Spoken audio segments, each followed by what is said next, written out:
اسی طرح ایک اور حدیث میں آتا ہے، نبی اکرم صلی اللہ علیہ وسلم نے ارشاد فرمایا بشر المشائین فی الظلم الی المساجد، سنو جو اندھیروں میں مسجدوں کی طرف جانے والے ہیں انہیں بشارت سنا دو، کس بات کی؟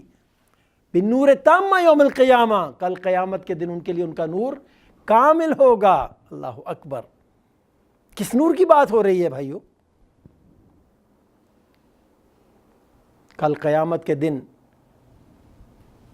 کون سے پل سے گزرنا ہے جی؟ پل صراط سے۔ اللہ اکبر، یہ صرف حدیث نہیں ہے، قرآن میں بھی ذکر ہے۔ سورہ مریم کو کھولیے، اللہ تعالیٰ کیا ارشاد فرما رہے ہیں؟ وَإِن مِّنكُمْ إِلَّا وَارِدُهَا، سنو تم میں سے کوئی بھی ایسا نہیں ہے کہ جس کو اس پر سے نہ گزارا جائے۔ کان ربک حتما مقضیا، یہ تیرے رب نے ذمہ اپنے ذمے لے لیا ہے، یہ ہو کر رہے گا۔ اور یہ پل کیسا ہے؟ نہ اس پر اسٹریٹ لائٹس ہیں، نہ کوئی اور روشنی کا انتظام ہے، نہ ٹارچ ساتھ میں لے کے جانے کی اجازت ہوگی۔ یہاں پر اس نور کی ضرورت پیش آئے گی، اور یہ نور کہاں سے ملے گا؟ اندھیروں میں مسجدوں کی طرف جو جانے والے ہیں، یہ فجر اور عشاء کی نماز میں نور ملے گا۔ پیپر تو آؤٹ ہو گیا، اب اگر پھر بھی کوئی اسٹوڈنٹ فیل ہو جائے تو کیا کہیں گے؟ بڑا عقل مند ہے یہ۔ اور مزید اگر اس نور کے لیے آپ کو کوئی تفصیل چاہیے تو قرآن کی 2 صورتیں ہیں، سورہ التحریم اور سورہ الحدید، یہ 2 صورتیں ہیں جس میں اس نور کا مکمل تذکرہ اللہ رب العالمین نے فرما دیا۔ تو بات عرض کر رہا ہوں کہ کتاب و سنت میں نماز با جماعت کی کیا اہمیت بیان ہوئی ہے۔ اسی طرح ایک اور حدیث میں آتا ہے، نبی اکرم صلی اللہ علیہ وسلم نے ارشاد فرمایا، حضرت ابو ہریرہ رضی اللہ تعالیٰ عنہ اس کے راوی ہیں، حدیث کا مفہوم ہے کہ نماز با جماعت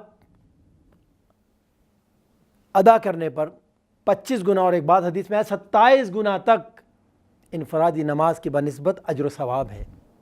گھر پہ دکان پہ نماز پڑھنے کا جو ثواب ہے، اس سے مسجد میں یا با جماعت نماز پڑھنے کا ثواب 25 یا 27 گنا بڑھ جاتا ہے۔ لوگوں نے نماز با جماعت کو کیا سمجھ رکھا ہے؟ ایک اور حدیث میں آتا ہے، نبی اکرم صلی اللہ علیہ وسلم ارشاد فرماتے ہیں، انس بن مالک رضی اللہ تعالیٰ عنہ اس کے راوی ہیں، فرمایا کہ جو شخص 40 دن تک 5 نمازیں اس طرح ادا کرے کہ تکبیر تحریمہ چھوٹنے نہ پائے۔ تکبیر تحریمہ، طاہر بھائی وہ کون سی تکبیر ہے؟ تکبیر تحریمہ، امام جب اللہ اکبر کہہ کے نماز شروع کرتا ہے اسے کہتے ہیں تکبیر تحریمہ۔ اس کے بعد ہر چیز حرام ہو جاتی ہے۔ اگر آپ اس میں موجود ہیں، 40 دن تک 5 نمازیں اس طرح ادا کرنی ہیں، ایسے شخص کے لیے بہت بڑی بشارت ہے۔ اللہ کا نبی 2 بشارتیں دے رہا ہے، 2 خوشخبریاں سنا رہا ہے اسے۔ پہلی بشارت، جہنم سے آزادی کا پروانہ عطا کر دیا جاتا ہے کہ اللہ نے اس پر جہنم کی آگ کو حرام کر دیا۔ چھوٹی بات ہے، اللہ اکبر۔ اور دوسری بشارت، ایسے شخص کا سینہ نفاق سے پاک کر دیا جاتا ہے۔ اوہو، ہر شخص کے سینے میں کچھ نہ کچھ منافقت کی نشانی پائی جاتی ہے۔ اگر کوئی شخص چاہتا ہے کہ اس کا سینہ اس مرض سے، اس بیماری سے، اس گناہ سے پاک ہو جائے تو نسخہ کیا ہے؟ 40 دن تک 5 نمازیں اس طرح ادا کرے کہ تکبیر تحریمہ چھوٹنے نہ پائے۔ بھائیو، نماز کیا ہے؟ اگر اللہ رب العالمین 2 یا 4 یا 5 بار بھی ذکر قرآن میں کر دیتے، روزے کا کتنی بار ذکر کیا؟ فرض ہو گیا نا، تو نماز کا اتنی بار ذکر کیوں ہے؟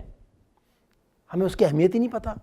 سارے احکامات زمین پر ملے، اللہ کے نبی کو فرشتہ نیچے اترتا تھا، اور نماز کہاں ملی؟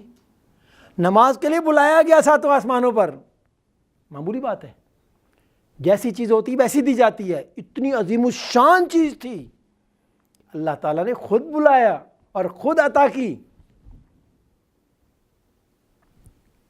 کیا سمجھا ہم نے؟ نماز کے بغیر اللہ سے تعلق پیدا نہیں ہو سکتا۔